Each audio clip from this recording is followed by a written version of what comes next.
Welcome to another episode of Boom and Bust. I'm your host, Tony Clement. I am here at the News Forum where all voices matter. Recently, there's been a lot of action concerning Chinese tariffs imposed on imported aluminum. To help us understand the impact of recent World Trade Organization rulings, we've invited Jean Simard, he's the president and CEO of the Aluminum Association of Canada, back to the program. Welcome back to Boom and Bust, sir.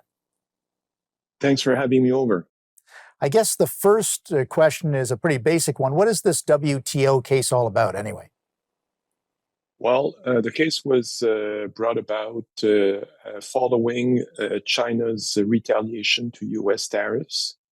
And basically, the World Trade Organization decided that the retaliation by China did not meet WTO requirements.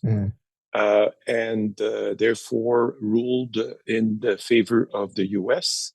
And basically, it's all about the notion of security-based tariffs versus safeguard approach tariffs. It's a bit technical, but I guess for the sakes of our viewers, what is important is that since there is no appellate board at the WTO, because the U.S. has been refusing through the years to renew those boards, the decision is, how could I say, unapplicable, because the moment the country who has been ruled against takes the decision and cannot appeal the decision, right, it's non-applicable. So that's the situation in which we are right now. It's in limbo. It's in like in a black hole.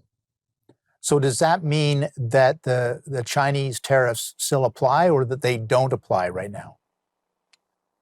It's hard for me to say at this point in time. I'm not too sure how it works. Mm-hmm.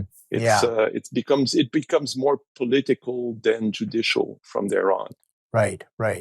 The U.S. seemed to be happy with the decision, though. They felt that they scored a win in the sense that they can apply national security tariffs in this kind of situation. Is that right? Indeed. And since there is no there is no other recourse for China against this decision, it means that the U.S. in its own right can still impose those tariffs. Right. What is so? Is that the impact of the ruling then? Does it have any impact for Canadian aluminum producers at all?